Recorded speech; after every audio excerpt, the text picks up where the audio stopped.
You wanna sit down or? I'm going to sit down.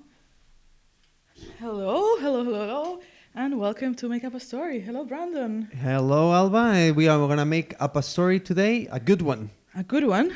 I have to say that we say make up a story, but it sounds like we are lying with the story, but it's not lying. Make up a story Oh, is no. like creating a story from our experiences. Yeah, from our background and from everything we have lived so far. Yeah. And today is about background because today we are talking about. Creativity. Oh, Are you yeah. a creative? Well, how do you consider yourself? Like, do you like feel represented with the word creative or not? Let's roll the intro and answer that.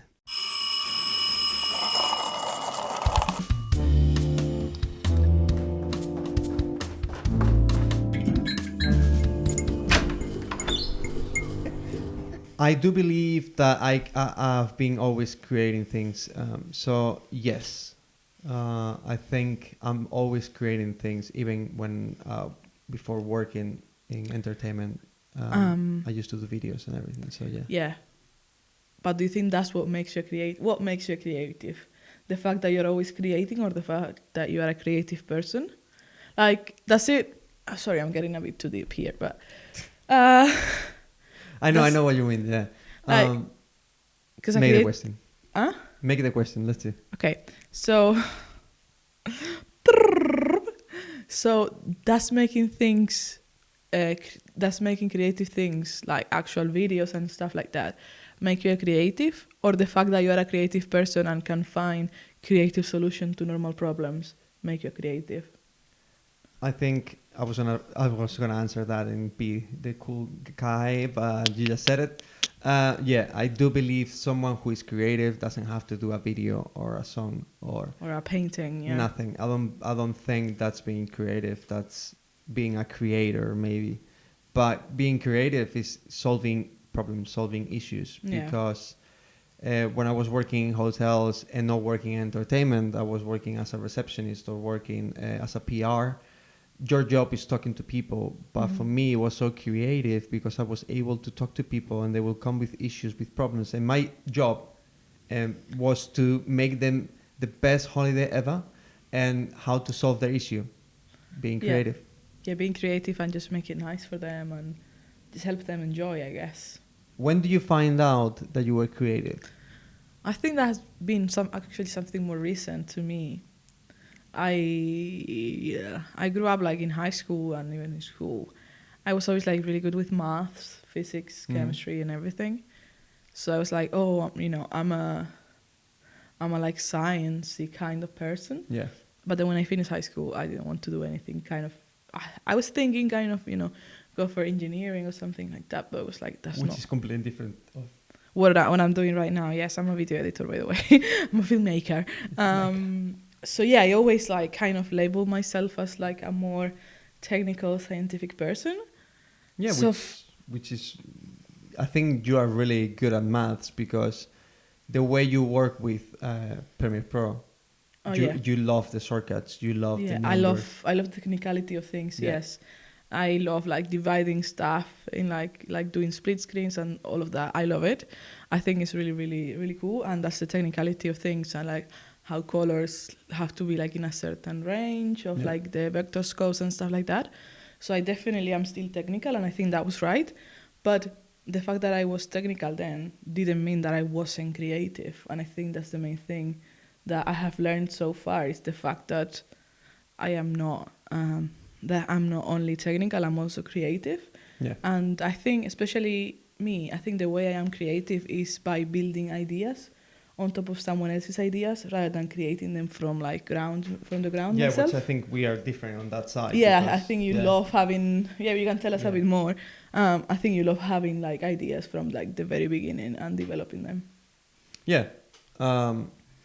You are really good at creating things when they give you a set of things. Yeah, like a brief or Yeah. like a very beginning idea. Then I can like, if you give me like a basic, like even a word, then I can like build on somebody top gives of you an things. idea. I want the sun to be or whatever. You make it happen because somebody gives you the idea and you can create it from that idea and you do your best. I did direct I did write direct and edit a short film myself. I don't know if I've Yeah, I've shown seen it. to you. Yeah, the one the 7:45 is Yeah. cool. Yeah. Okay. So that I did it because I had to do it for basically school, like kind of film school, but public and not Which is actually really uni good. in Spain. I mean, it's something that That you was- will always have, and Yeah. for sure you learn things from that. Yeah, definitely. I think it was really good. And that idea I had from ground zero, but I think it was actually feeding from my experience, which my experience then was that my grandparents had died within like 6 months from each other. Yeah. So I kind of took that experience as a starting point to write a letter to them. And that film was literally a letter to my grandparents. And, Oh, I didn't know that. Yeah. And the timing, it's the time when my grandmother died.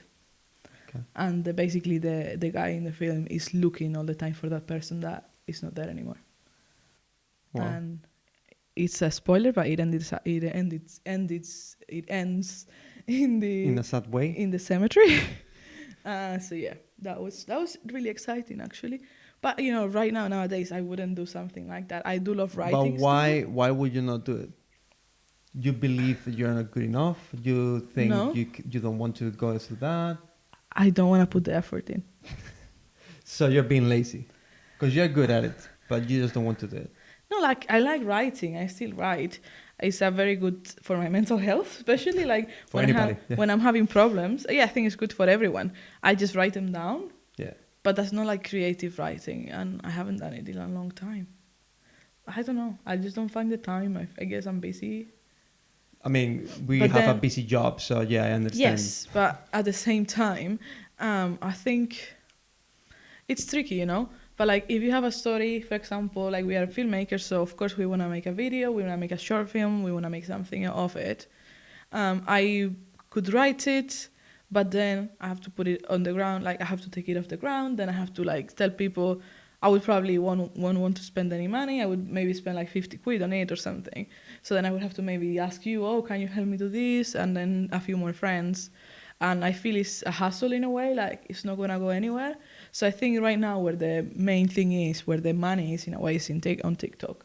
It's on creating short we form. are working on an episode for Yeah, yeah. TikTok for sure. But like, I think where like, you know how people used to write films and you write like a 2-hour long script and you shoot it and Yeah. well, you need a lot of money to do that. But that was how film and the world of video started. And I don't think that's the key right now. Right now, I think you can film in an iPhone or any phone really. And you can still create a story and tell a story and you don't need that many things. So yeah, for me, it's very tricky. How do you bring your ideas from the ground up? Because I know you're like more creative in the thing that is like explosive creative, if that makes sense. Don't know. I like to work on things that I write. I like to think that I'm creative in that way as well. It doesn't make me good or better, or it's just a different way of working. But it's true, like on my notes, if you open my Apple Notes, I would love to see that. I've got scripts for more than 50 things. I have written more than 10 songs. And I find writing scripts or ideas for things that I can really shoot. For me, the Things that are doable, yeah. yeah, that's. Sometimes I think like I've written a book. I have a book. You have written a book I have written a book about. it's a story about science fiction. A kid who loses his dad at a young age. Is science fiction or is it reality? It's science fiction because they find themselves on top of a mountain and they see some stars and they see that the stars are moving. Is it like Doraemon's ending? Sorry, like I'm just interrupting. It's something like you that. every It's something like second. that. Yeah. It's the thing is that I wrote that to make it into a comic book because I don't read books. I'm dyslexic. Dyslexic. That was the best way. That's the best way of explaining it. I didn't know you were dyslexic. Yeah. Is it official? It's official. Yeah. It's just I lose control of the words. I cannot see You them. know, I got tested for dyslexia as well, Yeah. but I'm not dyslexic. For me, yeah. When I was a kid, they told me like, I think you have an issue because you cannot really I was losing all the time my attention on the words, and I was trying hard, but I will have to read every single sentence like 3 or 4 times for me to understand it. Yeah, what happened to me, and the reason why I got tested, it was because I cannot focus on reading. Like, I cannot read a piece of paper, and like it's really hard for me to understand it. And sometimes when I'm like reading out loud, I would read like a different word. Yeah. I mean, it gets better for the people watching and listening. It gets better. I think it's something that you work on it. So yeah, I never went to a professional person or things like that, but it's just like, I don't think it really like helps it. Like, it's good for the awareness and to maybe have a few tools. yeah. But dyslexia, I think at the end of the day, it's. I think I would like to go onto a doctor and being proven like I'm dyslexic. Because when I say people, oh no, you're not dyslexic. You're just lazy, or you just don't want to read. And I was like, no, it's just like when I was a kid. Yeah. Learning was really difficult for me It's because a struggle. it was. My grandfather, he is English teacher. He was teaching me English, and I couldn't Really? learn it, and because it was so hard for me to learn all these sentences and things, and then maths, and then I was very good at maths because I didn't have to read. It was easier for me. So that's why I write a lot of things. Now it's much better. I can read things, but I prefer comic books. So that's why I wrote that thing. I think we're both very visual. Like, when I got tested for dyslexia at uni, they were like, you're like 90% visual. Like, I understand why you cannot read, actually read a physical book. And I was like, like 90% of things I know is because I've actually watched YouTube videos on how to do things. I think something will happen to everybody, a big percentage of people. I think it's good as well to have that awareness now, because in schools, like, not everyone has to learn by reading or by listening to someone. When I was at school, I used to draw like labyrinths, and I knew that like with certain teachers I didn't even try because they would like get mad at me. But there was this one teacher that didn't mind, and he knew I was paying attention. Like, I got really good grades, but I needed to be doing something else in order for me to be able to listen better. Yeah. Because if I'm just looking at someone, it's just very boring. Like, I don't want to see the face all the time, you know.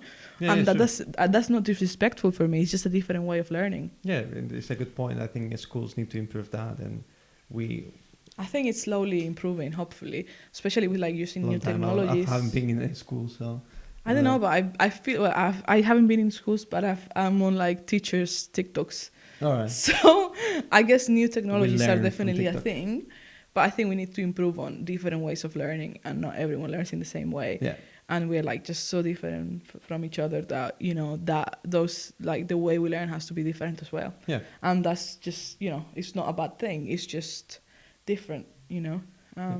So yeah, I think that's why I wrote that thing, thinking of as a comic book, because it's just the way I would like it to be written. Would you? It's written now, right? It's written. Yeah, I have it on my computer. How many pages or characters? Oh, I don't know. I think I don't know how many, like 20, something like that. Okay, so it's but like everything is divided. It's a short thing, yeah, but it's like story. It's divided into like which drawings I want to do, which kind of things. But I never had the time. So my girlfriend is an illustrator, and I was sort of like, oh, one day I will. That's what I was thinking. Like, you can maybe sell it to like a book house. How do you call that in? Yeah. An editorial house. I don't know how you call it, but you can like try and. Yeah, the thing is like then when I do these kind of things and I write it, then in my mind when I write the script and I write a book and I write these kind of things that I wrote science fiction, then in my mind it's all the time like I would love this to be a video. I would love this to be a short something thing. Visual, yes. So because it's just like, yeah, comic book, I love it, I will do it, but then I know in the back of my mind I will be thinking like, oh. But why don't you have it as a comic? Try and sell it as a book, as a comic book, and once it's out there, if it gets some kind of attention, which it can or cannot, who knows? But if that happens, then it's easier to get budget to actually do a film about it. Yeah, 100%. I mean, I want to do it. I still have it there, but maybe, like, I still have to find what the visuals I want them to be and how I want them to be looking, because the drawings are really important for me. I don't really like really saturated colors. I like more minimalism. Yeah. Really? I prefer like a pastel thing. Oh my God, I feel like you're a full-on creative, like having done that many stories. Like for me, it's more about the day-to-day. Like, for example, I bought a drill when I moved to this house, and no, and when it's true, but it's being creative as well. yeah, I bought a drill. No, buying a drill is not creative. But No, anyway, no. I'm gonna explain what I did with the drill. Basically, I bought a bike and I wanted to bring it inside and have it hanging. So I bought the hangers for the bike, but then that didn't happen. And I put the hangers actually in my walls, and I have all my hoodies displayed and all my t-shirts displayed. And it's for me such a nice visual way, because if I have everything in my wardrobe, I cannot see it. No, yeah. And for me, it's really cool to have it like that as well, and it's just nice. And that's a different way, It's a bit different way of being creative. Like a carpenter as well. Like he is creative, or she's creative, doing works with the wood and things like that. So I find it fascinating. For me, it's amazing how they do these kind of things. Things that are normal. Cool. I think being creative is more kind of like solving things. So yeah, my way of working. Yeah, I like to write, because I find it really cool. Like this morning, I was writing a script for an idea that I want to do. It's about a video that I want to do with Skyscanner. Really? Yeah, because I have many scripts of things that I want to do, but all of them Skyscanner things call from us. yeah. Includes things to do. Then so it's kind of like I always think like, oh, it would be really nice to do with this brand because I have an idea for a video, but then I'm not really good at approaching them. I'm good at talking to people, but I'm not good at talking about money. Or sales in a way. To sell yourself and ask for the money. It's not that I'm not good. It's just I don't like it. It's not your specialty as well. Like you can be good at doing some things, but not all of them, and that's fine. So yeah, that's why. And I have that. And then this morning I was seeing a trailer, and I was like, oh yeah, it would be so cool to do a trailer, because now you see old trailers and they're all the same. They have and now you're back, and it's like every single trailer of a movie is the same. Yeah. Well, I don't watch trailers, so I don't know. So it's the same. So I was like, oh, it would be so cool to do like a trailer of something. So like, imagine you don't have any more water in the house and you do a trailer of that. And it was like, so, because just to make fun of the way trailers are made. Because they are not, in the past, they used to be more creative with the trailers. Now it's only big sounds. Now there is like a formula, and they just use the same formula over and over. It's no, she's gone. Oh! And they kind of almost tell you the whole story of the film. That's why I don't watch trailers. And I don't watch them because I don't watch films. But that is another story. The filmmaker who doesn't watch movies. Exactly, that's another story indeed. That's for another episode. I think creativity is all around us as well. And it's also in the small things and how you... And you never know, like now with YouTube, for example, YouTube has been for a long time now. But TikTok and all of that, we always think, oh, that's so easy to make a video. But the thing is, people don't go like, oh, I don't want to make a video of this, it's stupid, no one will watch it. It is, I think it is easy to make a video, but it's really hard to have consistency of making videos every week. Yeah, you have to find your strength of what the video is about. Because sometimes you want to make a video, I want to make video about food. And I'm like, but... and you have to find your hook as well. Like, I think you have to make quite a few videos until you find what actually people like and how you, find the balance between what you like to do and what people like and what's going to work. Yeah. And that can take years. Yeah. So it's definitely really... People don't become famous on TikTok overnight. Well, on TikTok, yes. On YouTube, not so much. Yeah, they can be famous for a day or a month and they can get a lot of money from that video because it goes viral. But they will not be like, for example, like David Dobrik on YouTube or Casey Neistat. Casey Neistat, I know. Okay. He's a filmmaker. He's somebody who's been making videos. And he was blogging for over a year every day. Like every single day. That is mad. Like I used to watch it every day. Me too. That is consistency, and I think that's one of the key things for YouTube, especially TikTok as well. But I think there is more chance of getting famous overnight. Yeah, but that's why you have to find yourself. Of like, okay, if now, because being creative and feeling yourself like a creative person, I never thought really about like, oh, I'm a creative, I'm creator. I just did it.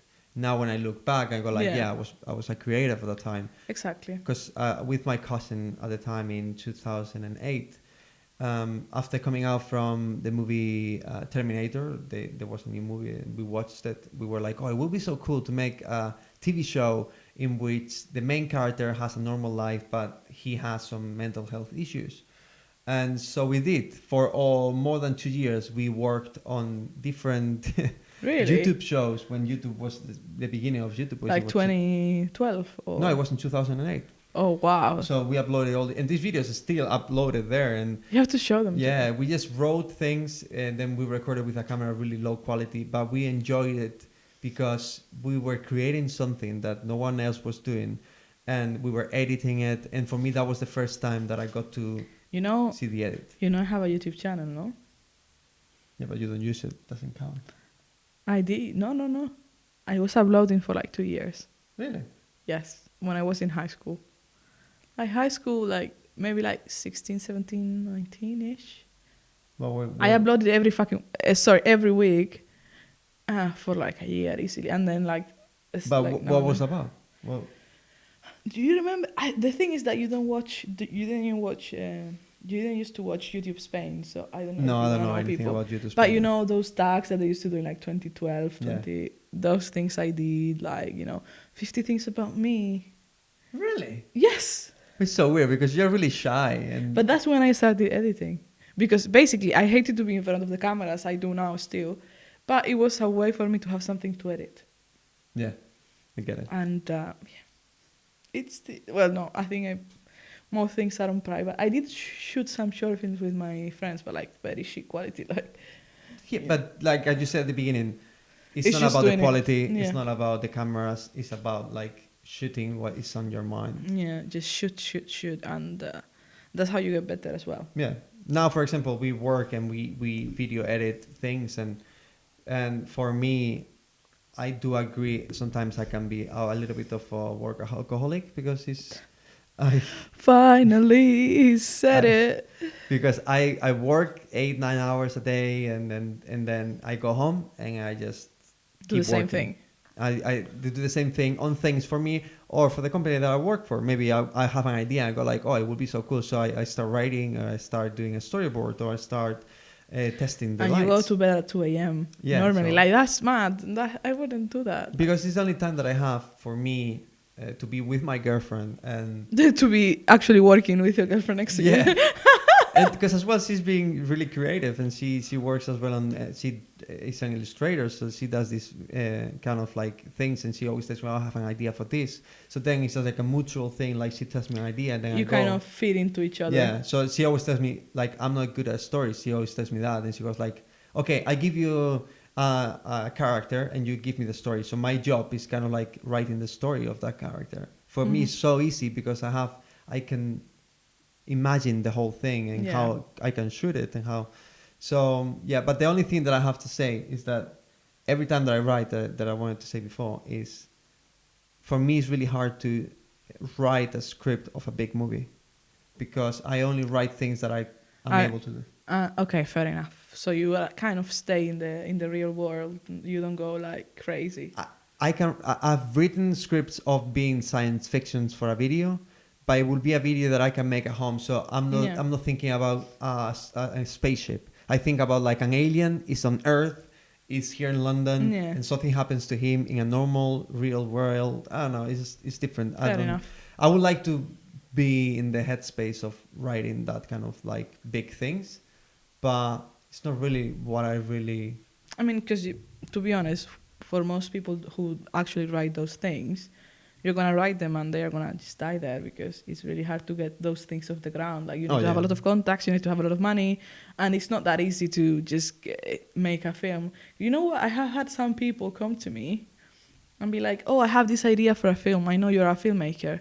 Can you make it? And I'm like, no. Like, there is like, you don't know what the work that is behind it. It's so hard. It's so much time, it's so much effort, and most of the time it's really paid very poorly as well. So yeah, that's just been like so funny. That's why I would like to work on like ads. I would love to make advertisement. Yeah. It's creating something like, I see Apple, I see Coca-Cola, or even smaller companies you see on YouTube ads. It's just, I love it because they come with an idea and they go like, oh, there from nowhere a shark comes with tights on and then it just starts talking. Really? So it's just like these kind of things. I have many ideas for different brands that I Yeah. would love to do because it's just something different. Do it. Yeah, one day I will do, and because I really have a specific way of editing and humor, so Yeah. then you have to find the people that like as well I like that. Yeah, I that agree. same humor. But Well- look, Taika Waititi, which is one of my favorite directors and writers, now after doing many movies, small movies, now he's working for Star Wars and Disney, Really? and he's gonna do the next 3 Star Wars films in Wow. 3 years. So it's just you never know. Like I think the issue with people that I see, they want to be big before they are small. Yeah, I think a very very few people go big just from the beginning. I think you have to like work your ass off basically until you get to have a bit more people, have a bit more attention, and grow. And sometimes even though you work your ass off, it doesn't happen. Yeah. And I think you have to be ready also to not succeed in the big way. Yeah. In the big. But would you like to succeed like that? What would be your my your dream? Day, your dream, not dream, but like achievable thing that you go like, okay, I would love that to be successful. So I would like to be an editor for like a series and mainly drama. I think I don't love that much documentaries. I like them, but I don't think they are for me. I love like a structure, as you know. Yeah. I love structured things where I have some flexibility, but I know what I'm doing and what I'm working towards. Yeah, I would love to have the experience because I've worked on a short film with my cousin. He made it, and I helped a little bit on that side. But I would love to be able one day, and I know I will do it because I know I will do it. Edit a big movie, like a big movie, I mean a 2-hour movie, and just be with the director sitting there and just having the editing place and just think about an editing suite or something. Yeah, it's just cause just feeling like you're creating that movie. And the issue with me is that it's not an issue, but I love video as well. I love making the video. I love making the lights. I love writing. I love being director, which is good in a way because then you can help anybody. But then in my mind, it's like I'm on top of all the things. Yeah, I think you try to take control of too many things. And sometimes you have to let go of that control in a way. Yeah. Have you ever done a film or a video or a movie with like an actual crew, like actually like 10 people who are working behind the scenes? No, not the maximum. I've done it with 5, I think it was. And what were they doing? When I was when we were doing the TV shows, we had like person for the sound, person for the camera that I was behind. I was doing as well the directing. Then we had another person who was doing the lights and second camera, and then we had 2 actors in the video. So it was 5 people that I was managing, including the actors. The actors. So and that was already like fun, but it's very stressful. Yeah. Yeah. But on that note that I wanted to say, because this is really funny now that we talk about the creativity. You know what happened now with the movie Bad Girl? I don't know what movie is that. All right. There's a movie, Batman? Good. Fine, lol. It comes from there. There was this movie, Bad Girl, that they've been working on it for over 4 years. Writing the script, writing the things. They shot the movie, and the movie, it was in the editing area. Last month, out of nowhere, Warner Brothers, they were like, no, we are canceling the whole thing. And it was because they're having issues with how they tell the story. Because they want to do like a Marvel. They want to have all these characters. They're coming together. But they did it in their own way. So this movie was going to be only by its own. So nothing new. Oh, so it doesn't connect with any of the stories. It doesn't connect with anything. It connects with old movies like from the 90s, Batman, things like that. Which it didn't make any sense. But the thing is like, maybe the movie was good or bad. We don't know. But the thing is, it's not about canceling the movie. It's about like, imagine that you work for 4 years in this movie, and this year is coming out. And it happens though. That's the thing. In this one, because we found out, but there are so many movies that people work for 4 years, and then they just cancel. Like, it's crazy. More, have you seen Squid Game? No. No, it's not really my vibe. The writer, I don't know if the director. Yeah, I saw that headline. It had been written for like 10 years, 8 Yeah. years, and it took so long to make. So people definitely have ideas all the I think time. as well because no one wanted to make the script. No one wanted to make the movie. I mean, it was very risky, and I see why it was risky. It's very gore. It's just very explicit, you know. And I see the risk of it, but at the same time, I think people love to see it, which is it's the great. right time, the right people. I think so as well. Yeah, I think after like all of COVID and lockdown, I think it kind of makes sense within what's happening right now. So I think that was really cool. But the thing is, they are canceling so many shows now. There was a new show as well on Netflix that just Really. there was I don't remember the name now. Resident Evil. They made a new TV show. I don't Really? know where. And it was Out of the blue though, like they, like no one knew about it, and they came out, and it looks like the first season was really, really good, but the fans didn't like it. So like last week, Netflix just canceled the whole thing. Oh my god. Which the good thing is just already came out, but the thing is like, of course, you go into this TV show and you go like, okay, let's do at least 2 seasons or 3 seasons, and you go like, no, after 1 season it's cancelled. So it must be tough, not only for the director and all the people working there, the lights, the audio. But I think that happens in like if you work as a creative and you earn your hard-earned money to say like things, not everything goes out. Like that's just a fact, and I know. I mean, hopefully they got paid. Yeah, I'm hoping so. Yeah, of course. When you work in the creative industry, like your learn. creativity becomes to be your meanings of living. Like it becomes to be what you get paid for. So it's really tricky because you put your heart and soul into it. Yeah. And then you get paid for it, fine. But if the product that you're making doesn't go out, it's really hard for people, and it has been hard for me. Yeah, we learned a lot in our experience, and then you get a no, but then it's just normal. It's business. Yeah, of course. Like when movies. it happens in big movies, big series, it's like, oh wow, but it actually happens from the more than tiniest, usual. Yeah, but it's like when it's a movie that costs 180 million, and they just want to cancel it because their tax rate will be better. They will get more money. No, they said like they think they will get more money out of the tax cut. Than the theater release. Oh my god! So that was their excuse of saying that, like why they canceled the movie. But I mean, they could still put it out, no? Like don't release it in theater, release it on Netflix or something. I don't know. That could be. Well, we'll see when we make our own movie, I guess. In a few years, you will see a movie cancelled right away. There we go.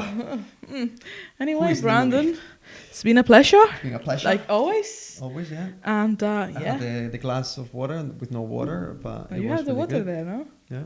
I asked you before if you wanted some water. Okay, fine. So it was a good episode, yeah. We talk about creativity. So what would be the last message for people that are listening to? I think we are all creative. I think we are creative in a way or another. And I hope that this episode helps someone realize they are actually creative even they thought they weren't. Yeah, we are making a podcast, so you can do it too. All right, leave us your thoughts down below in the comments, and see you next time. Peace. Bye.